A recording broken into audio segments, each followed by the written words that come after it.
stream comes up. Looks okay. Oh, thank you.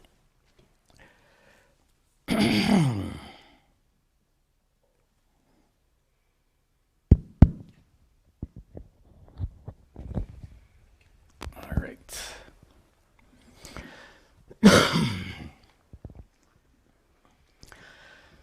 Om Sahana Vavatu Sahano Bhunaktu Sahavidyan Karavavahai Tejasvinavadhitamastu ma vidvishavahai. Om Shanti Shanti Shanti. Very good. Welcome back.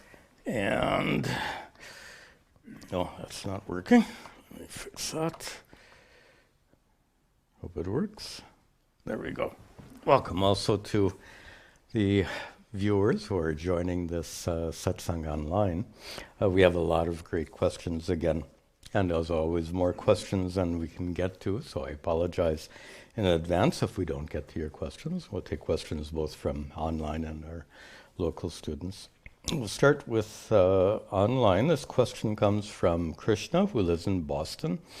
Relationship between Sukshma Sharira and True Self. First of all, we presume that you have studied Bhagavad Gita and other scriptures and understand that your true self, Satchidananda Atma, instead of technical terms, all-pervasive consciousness. The one all-pervasive consciousness manifest in all sentient beings is your true self, Atma, as opposed to Sukshma Sharira, subtle body, which is a combination of all the faculties that make us sentient beings. Of course, consciousness is fundamental, so setting that consciousness aside, everything else that makes you a sentient being is part of Sukshma Sharira. So that would include all your mental faculties, all your sense faculties, prana, life force, etc. So all of these collectively are known as Sukshma Sharira. And this is an important distinction in the doctrine of karma, which shows very clearly that it is your Sukshma Sharira that travels from one life to the next due to the force of karma. So Krishna's question is, in the past you mentioned that Sukshma Sharira is the one that reincarnates and assumes a body based on past karmas, correct. Then, isn't the one who reincarnates the true I? And I don't understand how that question can be asked like that. So, Sukshma Sharira, as Krishna says, is that which travels. The true I can't travel because we already said, all-pervasive. That which is all-pervasive is already everywhere all the time. How can that travel? There is no travel for the true self-consciousness. If anything at all travels, we call that Sukshma Sharira, and according to the doctrine of karma, it is held together at the time of death. Just a quick observation here. At the time of death, your body, physical body, Sthula Sharira, returns to physical elements. So the question that often comes up in this regard, why doesn't the Sukshma Sharira dissolve into Sukshma Bhutas, subtle elements? There's something holding it together. And you remember my joke. My joke is what holds that Sukshma Sharira together at the end of one's life is karmic glue. And it's because there are actions done for which the results have not yet fructified. Those results have to be fructified by whoever did those actions. The doer of actions is associated with that subtle body. So the subtle body, the force of karma maintains the integrity of that subtle body so that the results of actions already committed can be fructified. All right. Next question from Mike. Mike lives where?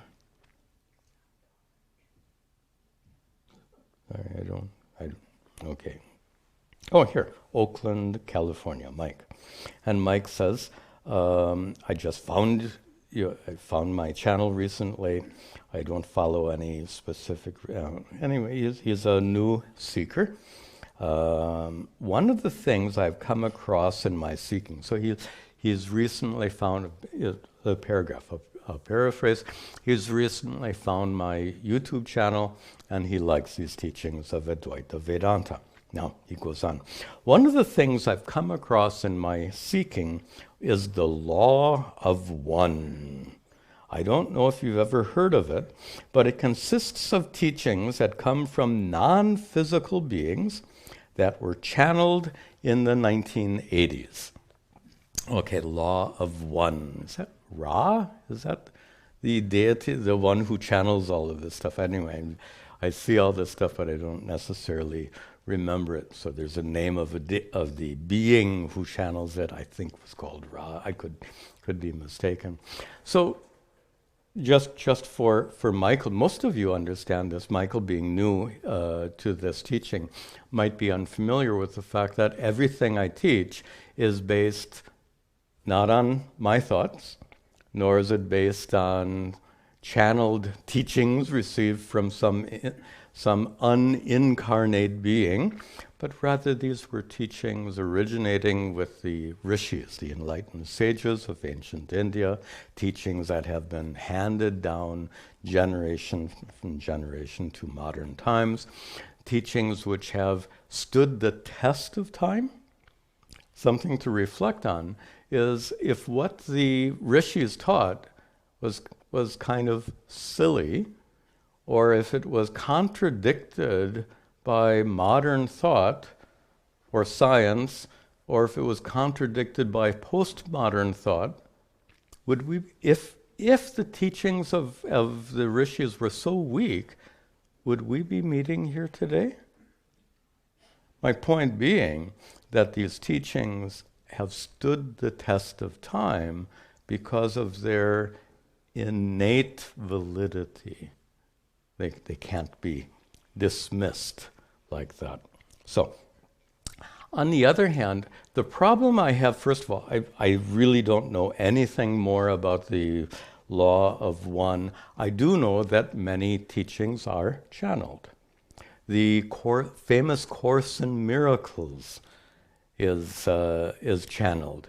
And something many of the viewers of this channel are familiar with different Hindu groups.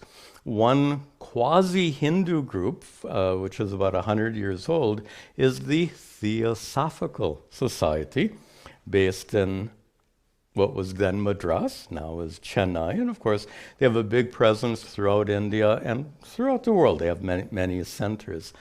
Something you may not know is that the teachings of the Theosophical Society are channeled by disincarnate beings. That's right, who spoke psychically to Blavatsky, to Annie Besant, to Leadbeater, to all these people.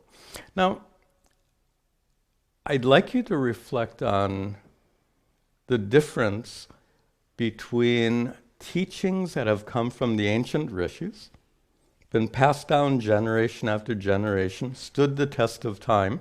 Not only that, but they've been elaborated. They were subject over these years to so much criticism, they withstood all that criticism. So it is an absolutely solid teaching tradition.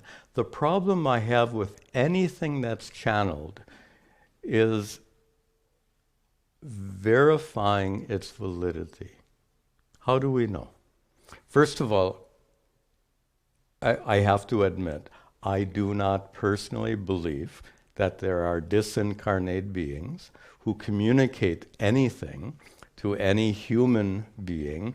This was kind of I don't know if you know, in the late 1800s, there was a big fad in seances and people. In fact, this was the origin of the Theosophical Society in those times, late 1800s. It was a fad. You go to a fancy parlor place and they have a seance and mysterious things happening. And what was amazing is the people who conducted these seances were shown to be frauds again and again and again, but there was so much enthusiasm for this phenomenon that it stuck in spite of being disproven again and again and again. Now, if you say, can I prove that the law of one is invalid? No. Can I prove that the teachings that were given to the founders of the Theosophical Society or to the founder of the Course in Miracles, can I prove that it's not what they claim it to be? I can't prove. No one can prove yes, no one can prove no. It's a matter of belief. And if you believe it, it's fine. But maybe belief isn't sufficient here. I'm smiling now, remembering my teacher's comment. Somebody asked him about this channeling stuff. He had a very clever observation. So according to Advaita Vedanta, anyone who is enlightened doesn't get reborn. Anyone who is enlightened merges with Brahman, supreme reality, for all eternity. Which means anyone who's dead, but who doesn't merge with Brahman, by definition, is not enlightened. This was his observation, according to the teachings of Advaita, of Hinduism in general, who, if there is some disembodied entity hanging around, channeling information to human beings, he said, why would you listen to someone who's not enlightened? That was his perspective. He made light of it. And to me, it is unreliable.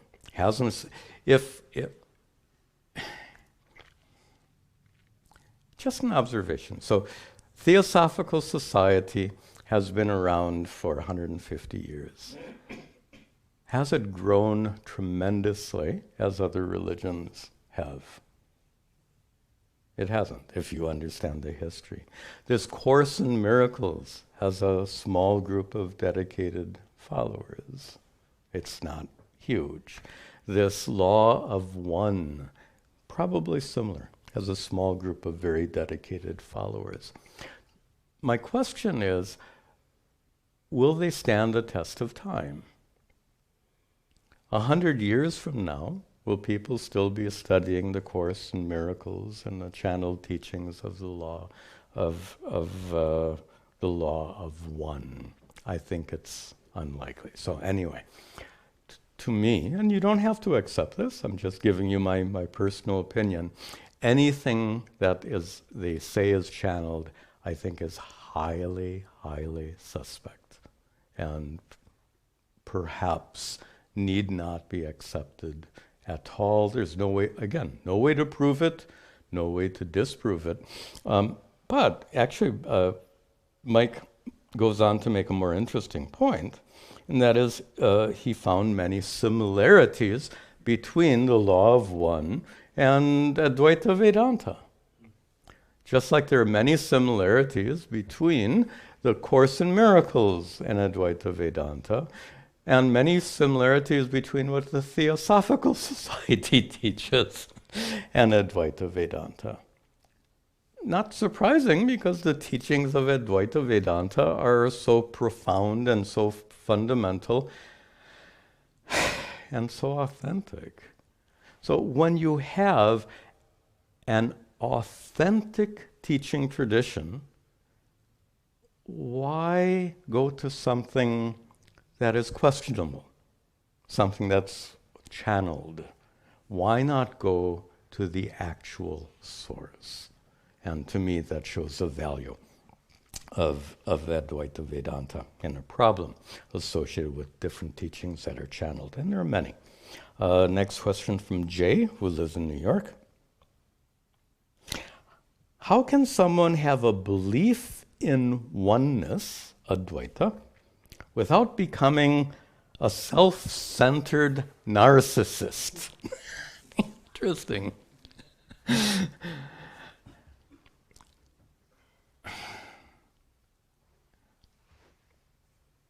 Yeah, there's a lot of confusion about this. First of all, anyone who says, I am God, run away.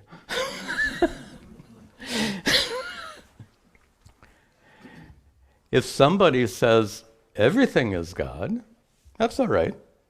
Even better if someone says, you are God, on the right path. But if somebody says, I am, anyway, you get my point. All right. But I won't call that a belief in oneness at all.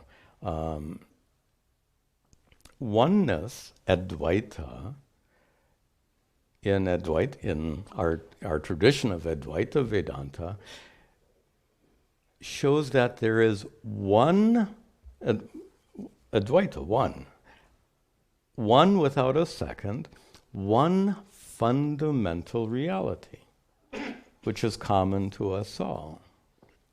Now here's the point, going further with this, if there is one fundamental reality, then your individuality is false.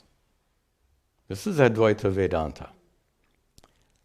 If what is one Atma, Satchidananda, all-pervasive consciousness, utterly unaffected by worldly problems, given that fact of the oneness of consciousness as the reality that is and the reality that you are, somebody who understands that I am that one reality, Satchidananda Atma, that person would simultaneously understand, or believe in this case, they would understand that my human personality is not my real self. It's something that God invented. It's something that largely I invented. So, to me, a proper understanding of oneness, Advaita, goes against this narcissism and being self-centered, because it shows the falsity of the human ego. You know, the sense that I am a limited individual being and I have to get whatever I can. That's all false. So how can there be if you really understand properly, there's no room for this narcissism and being self-centered. On the other hand, a lot of people understand things ulta, many of you would say. They get it backwards. And somebody who gets this backwards says, I am God. Not you. Watch out.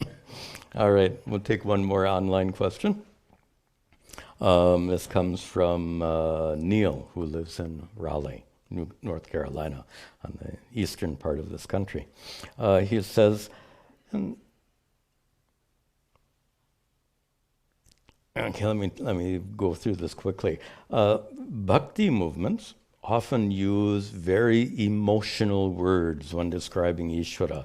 Bhajans portray God as protector, parent, or romantic lover. The flowery language is even seen outside of Hinduism, like Christians call God Father. These descriptions are very different than the way Advaita Vedanta describes Ishvara as a wielder of Maya, as karma paladatta, and ultimately as that one reality. Is bhakti simply a stepping stone towards jnana? Now, here I think it's really important to understand that there are various approaches to bhakti depending on the person's orientation, and especially depending on the religious lineage, sampradaya, to which a person belongs. So from the standpoint of Advaita Vedanta, he goes on to say, is all this flowery, loving language well-intentioned but slightly misguided? Well, that's the perspective of Advaita Vedanta.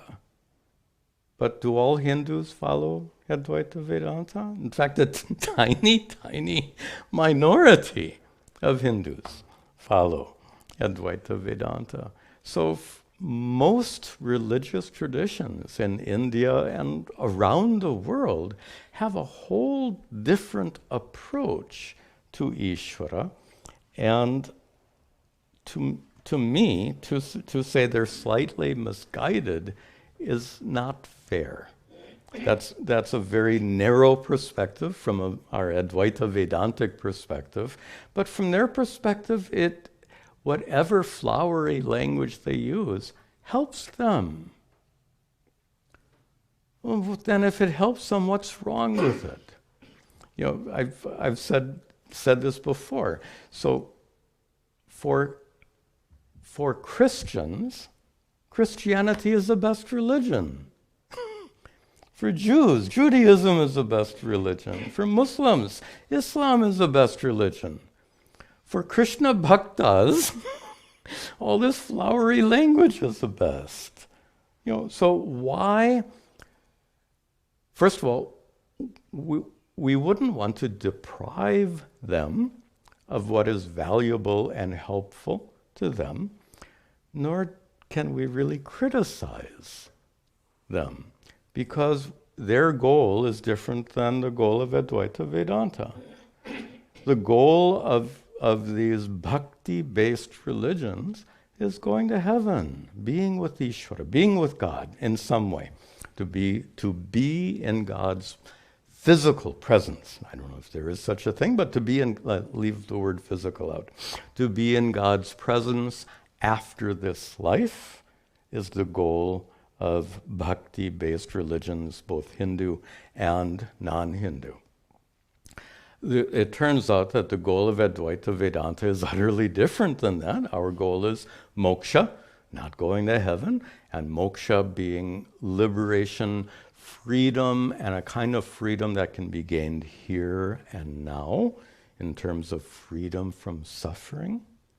So that's a completely different orientation. And given our completely different orientation, we often present Ishvara in very different ways than other religious traditions do. Is Vedantic, let me turn this into a question. Vedanta presents Ishvara Vedanta presents Ishvara God, without anthropomorphizing Ishvara, without superimposing human traits on Ishvara. That's absolutely true. So Vedanta refrains from anthropomorphizing Ishvara. Just a side point. I said the teachings of Advaita Vedanta don't anthropomorphize. Many followers and teachers of Advaita Vedanta most certainly do. Why? Because, as I said, it's helpful to them. Bhakti is a very personal thing. Whatever works for you, do it. So there's nothing wrong with anthropomorphizing Ishvara. But if we want to go beyond Ishvara, whom we understand, we being Advaita Vedantins, we understand Ishvara Saguna Brahman. But to go beyond Saguna Brahman and discover Nirguna Brahman, you can't. you have to give up the you have to give up the human forms that are superimposed. So it turns out in Advaita Vedanta, it's helpful, it's important to avoid that anthropomorphizing. But if it's helpful to an individual, and even an individual following Advaita Vedanta, if it's helpful with all that flowery language and calling Ishvara as father and lover and all of this, if it's helpful, it's valid. That's basically what it comes down to. Okay, do we have some questions here? We'll start here. You'll need the microphone. Pranam, Swamiji. My name is Nagarajan, and this question is from my experience that I had on April 10th. I was meditating for 2 minutes. I dabble in spirituality. I'm not like a... Did you send the question then? Yes. Yes. I don't know what happened, but I had an experience where I felt everything was Brahman, and it lasted for about a week, and then it died down. So I just wanted to understand: is there any basis for that? And was I hallucinating, or is there any basis in spirituality for that? Is there possible that it could be something in between? I mean, you've created two really widely separated things. Is it a spirit, when you have... Oh, thank you. I keep forgetting to do that. Good. Good. It's a good question. You can put the microphone down.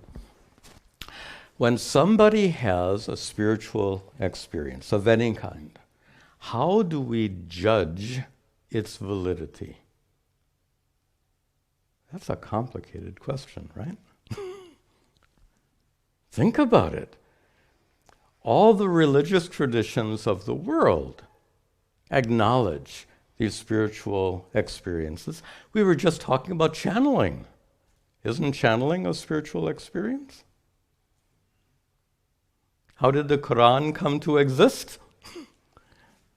We won't call it channeling, but essentially, the Prophet received those surahs, those teachings in Arabic. God speaks Arabic. Did you know that? Oh, my guru would make a joke. He says, God understands all languages. But if you if you really want someone to pay attention, this is a joke. Don't take it seriously.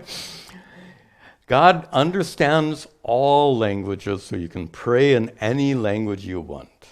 But if you really want to get through, it's always like if you're talking to a person and English is not their matrabhasha, not their mother tongue, then it's better if you speak in their mother tongue. So if you're speaking to someone, a Hindi-speaking person who speaks English, but Hindi is matrabhasha, better to speak in Hindi. So my guru says, if you really want to communicate best with Ishvara, speak in his matrabhasha, which of course is Sanskrit. It's a joke, not to be taken seriously. Okay, so coming back to, this is really a very important issue.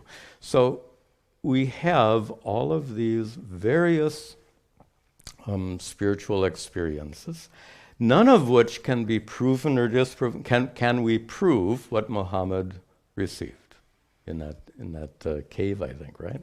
Is the story. The Old Testament of the Bible is similar, was received by the prophets, they're called. Same holds true for the rishis. How did the Vedas come into existence? Traditional Hindu scholars say, and you don't have to agree with this, I'm just saying, traditional Hindu scholars say that these rishis, who are technically called mantra drashtaraha, the ones who see the mantras, the ones who received the mantras. And the traditional scholars will say that the rishis did not compose the Vedas, but rather received these mantras fully formed. You can believe that, you need not believe it. I'm going to switch gears here in just a moment. We can't prove it, we can't disprove it. What to say of the law of one? So then what distinguishes the law of one channeled to, whoever it was, or the Course in Miracles, or everything we talked about before, how to distinguish that from the teachings of the ancient rishis? I would suggest that the main distinction is not how, but what? Content.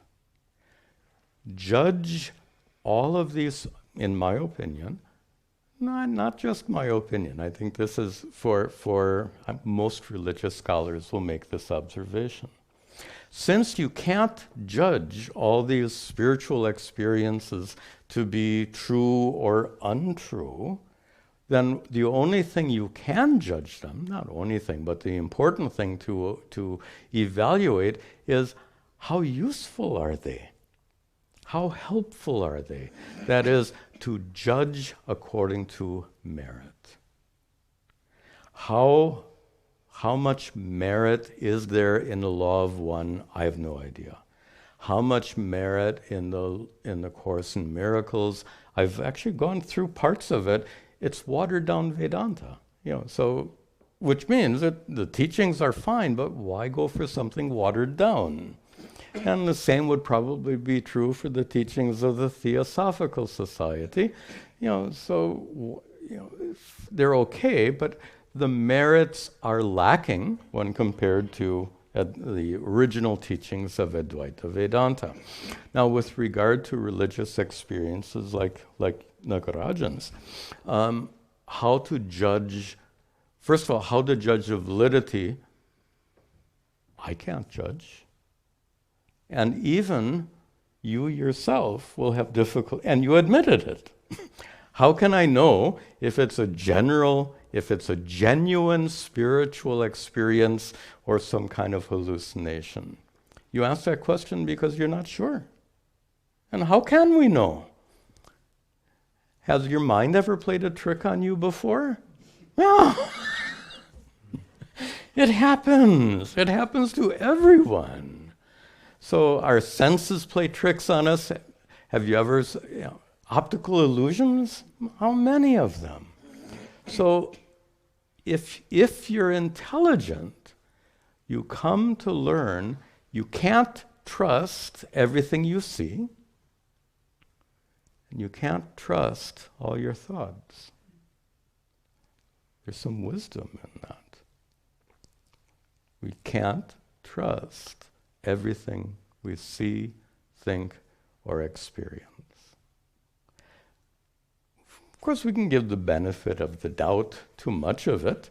Right now, you see me, I see you, so that seems to be a valid experience. I don't think we're hallucinating right now, and I don't think any of us have ingested LSD or mescaline or anything prior to this satsang, so it's a reasonable assumption that we are not hallucinating this particular experience.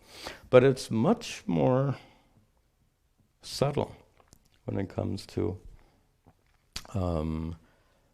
spiritual experiences, and how many of the saints in the Hindu tradition have had profound, life-changing spiritual experiences. So I've already mentioned one criteria, which is to judge it not based on its how real is it, since that's the complicated question. And I'll come back to it in a minute.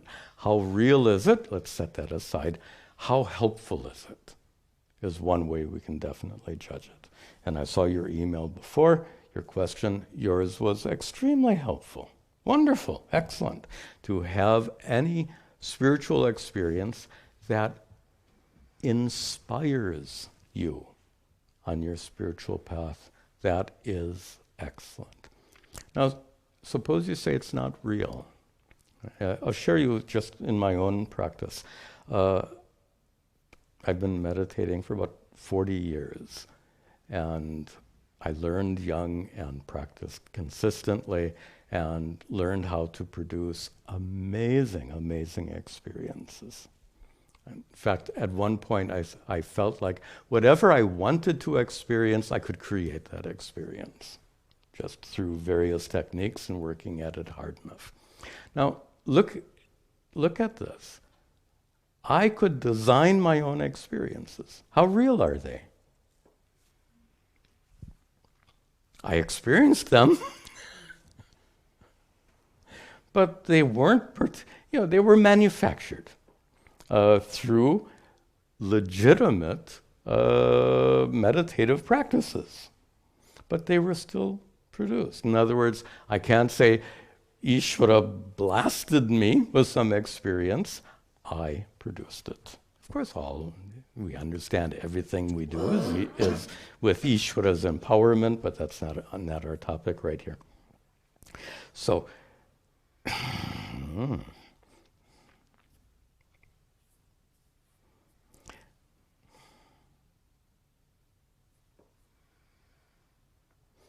me just a minute. I mentioned before that I've been not feeling quite so well today, so sometimes it's a little hard. Let me try to pick up that thread. Even though those experiences were manufactured through powerful meditation techniques, when you evaluate them on their merit, they were highly inspiring and made me even more committed to my spiritual practice. So they were intensely helpful, not just a little bit, extremely helpful. In order for a spiritual experience to be helpful, does it have to be, let me put it in some very specific terms, does its origin have to be outside? Many people interpret, many spiritual experiences are thought to originate with Ishvara, God, and God gives you this experience.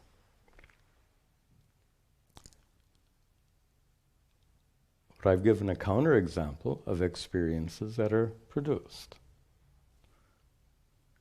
Experiences that come from God can be helpful or perhaps unhelpful. I don't know of any examples, but theoretically helpful. And experiences which are produced can be helpful or unhelpful. What I'm saying is the source of a spiritual experience more important than the content? I'll say that again. Is the source more important than the content? And I would say in most cases, no. It's the content that's most important. And in your case, the content was so helpful. If you ask, how can I be sure that it wasn't a hallucination, and instead of that, let me use my language. So how can I be sure, how can you be sure that you didn't somehow produce that experience? Well, suppose you did produce it. What's wrong with that? I'm not able to reproduce it. Okay, and that's good. I'm glad you brought that up because that's the last part of, I have your question in front of me, and that's the next part. I'm glad you said that, so let's talk about that briefly. This is everyone likes to talk about the dark side, and these spiritual experiences have a dark side. If you want to be, that's where I saw it, on YouTube. If you want people to watch your video, you have to have a very dramatic, very presentation, the dark side. Anyway, so there is a, not dark side, a downside, I would say, of, not even a downside, a problem often associated with spiritual experiences, which is exactly what you said. You want to duplicate it. Now, in those decades ago, in my young meditation days, I sometimes could reproduce experiences, sometimes couldn't. It depended. And look, can you see the problem emerging here? So if you don't reproduce an experience, first problem is you're kind of sad, even depressed. Or if you interpret the experience as coming from, I joked with you before, Uparwala. This is, for those of you who don't know, this is a common Hindi term for God, which I find humorous. The one who is above. Anyway, if you assume it's Bhagavan, the God of the cosmos, who gave you this experience, then it becomes like God has turned his back on me, and it becomes a huge problem. So here, and from the standpoint of Advaita Vedanta, it's a much greater problem than that. What is the goal of spiritual life? If the goal of spiritual life is seeking one experience after another experience, after another experience, after another experience, how different is that from going to Las Vegas, going to this place, going to that place, going to the other, and having all these experiences? And many sadhakas, many practitioners fall into that trap, where spiritual life becomes one of seeking experiences. And of course, once you've had this experience, the next experience you want is not a smaller one, but a bigger one. And then a bigger one yet, and a bigger one yet. One Buddhist teacher very cleverly called that spiritual materialism. That's taking a very worldly perspective and applying it to spiritual practice. The essence of spiritual practice is not and cannot be experience seeking. Those experiences are wonderful, can be wonderful. Again, judge them not by their source, judge them by their inherent merit. But that's not enough. That's not what spiritual life is about. Does that work for you? Good. I'm a little tired, so let's do this. I'll take just a few more questions online, and then I think we'll wrap up a little early today. All right, let me take a few more here. That was Michael's. This one we have to take. Yeah. This is from Amit, who lives in India, and I need to set the context. Last week in Kashmir was a group of tourists in a very beautiful place in Kashmir. Some radical Muslim terrorists approached this fairly large group. Approached the group, first set the women and children aside, and then understood who was Hindu and who was not Muslim of the tourists, and the Hindus were shot dead. And just a horrible, how many were killed? I forget. 28 Hindu tourists were shot dead by these terrorists. So it's just very sad. Of course, this fighting between Kashmiri separatists and fighting with Pakistan, and the politics is all very complicated. Goes back to days of partition, and it's a mess. It really is a mess. Anyway, with that background in mind, Amit writes, in recent times we see Hindus and Buddhists being targeted everywhere Buddhist, I'm not sure, but definitely Hindus. He says in Bangladesh, absolutely. So with the change of government, the prior government no doubt had its problems, but did a better job at protecting Hindus. The current government perhaps is less corrupt, I don't know, but is not very good at protecting Hindus. Of course, Bangladesh is Muslim majority. I think right now about 9% are Hindus. So in Bangladesh, in Kashmir, in Pakistan, Hindus living in Pakistan, lots of discrimination. Hindus in Canada, he says. I'm not sure about that.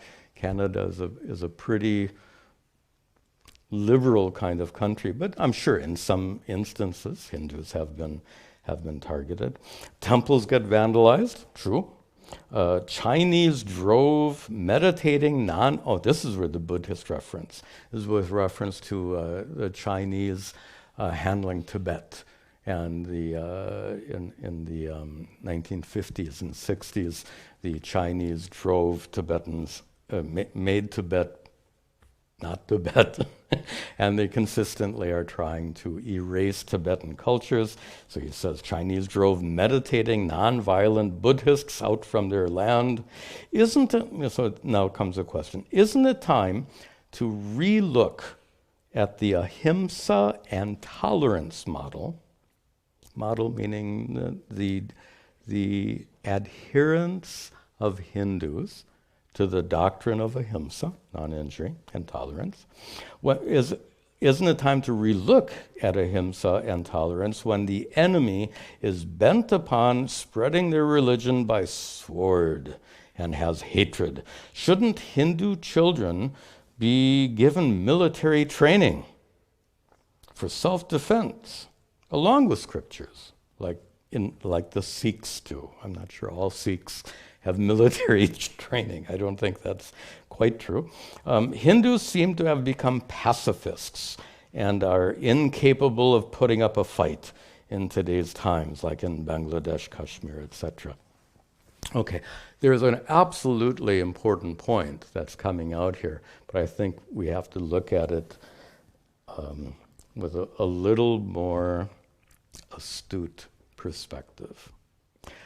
The abuses that are going on, not only in these places, but ethnic problems are pretty much. Look what's going on in Sudan. That civil war, has an ethnic basis, right? There are Muslims of Arabic origin and Muslims of African origin, and these ethnic groups are really clashing. And as a result, hundreds of thousands of people millions are displaced, and maybe 100,000 have died in Sudan. So don't think that it's only Hindu-Muslim. This is Muslim-Muslim. And what to speak of Jewish-Muslim, what's going on today in Middle East, Gaza, is absolutely horrible. So the question of abuse is not a question at all. Groups are using hatred and violence, and so many people are being victimized by this hatred and violence. The question, of course, how to respond to that hatred and violence. And not just admit, but today many, especially after this horrible thing in Kashmir, many people in India are raising up their voices. We have to fight back. Hardly surprising when 28 innocent people are just shot dead for being Hindu. So when that happens, it's not surprising people get up in arms. We have to fight back. Here's the problem. I am not suggesting that pacifism is a solution. And too many, by the way, he mentions Gandhi in the first part of his thing. Gandhi was not a pacifist.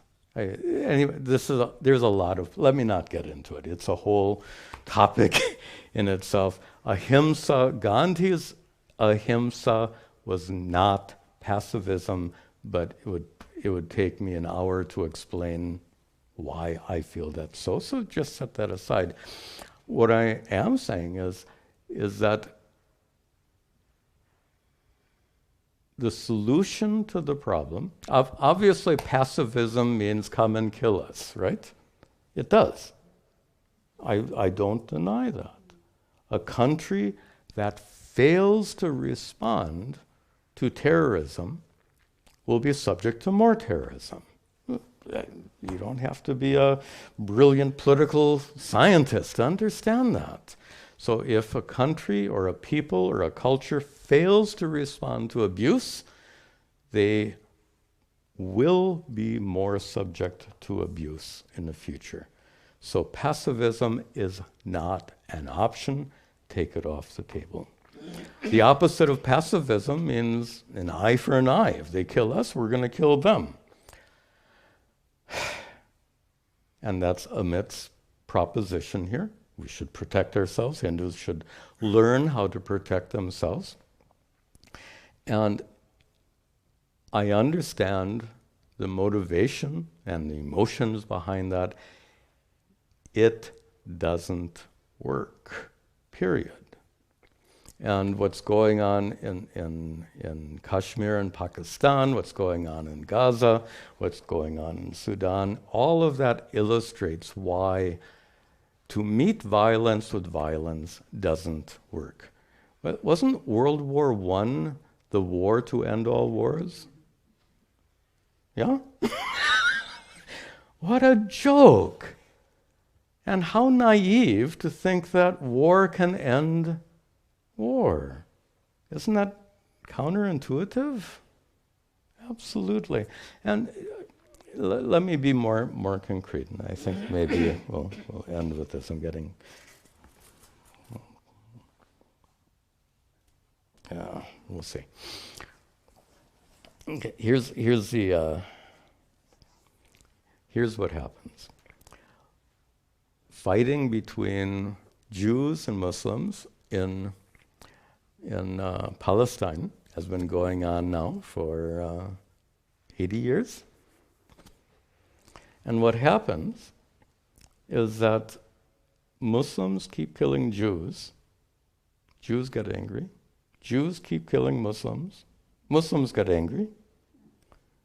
And generation after generation, that anger and hatred is passed on from generation to generation because violence is met with violence. Tit for tat, they often use that kind of expression. When you meet violence with more violence, you perpetuate the cycle of anger and hate. And that's gone on in Gaza for 80 years.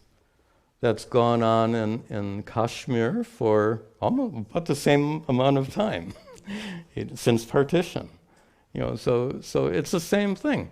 So India kills Pakistanis, Pakistanis kill Indians, and it perpetuates this anger and hatred, and then it infects the next generation, and the next generation, and the next generation. How does that put an end to violence? And same thing in Africa. It's the same thing everywhere. So, and it really is counterintuitive.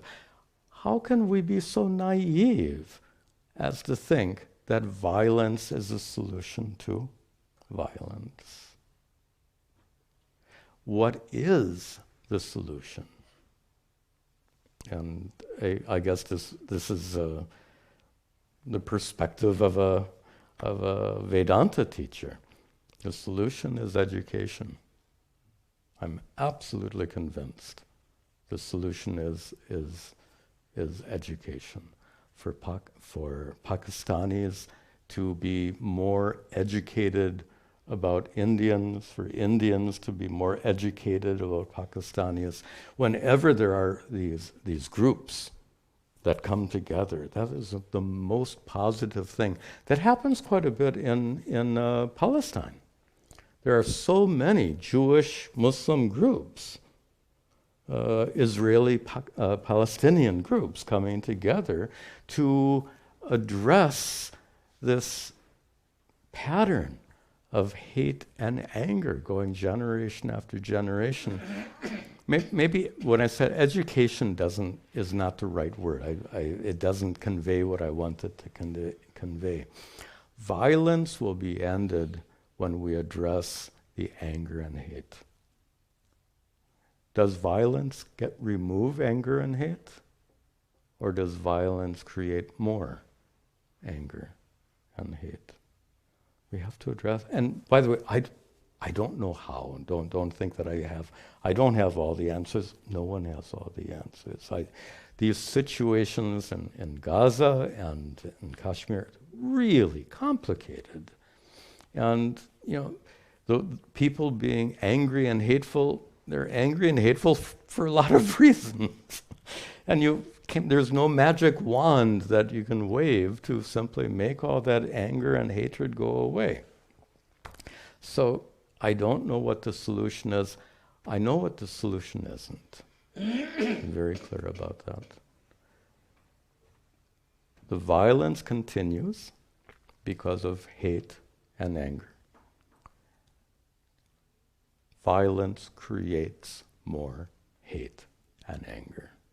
The problem caused by hate and anger will never, ever be solved by more violence. That's probably not the answer that Amit wanted to hear, because Amit, as an Indian, it hurts when your countrymen are slaughtered like that. I get it. It's like here in America, how every American felt on 9/11 when 3,000 people were killed. It hurts. It hurts bad. And no doubt plenty of Americans were ready to fight back. And we understand, it's easy to understand the emotions, but it's not the solution. In fact, let me finish with that little bit of story. So then the United States goes after the Taliban, invades Iraq and Afghanistan, and that solved all the problems, right?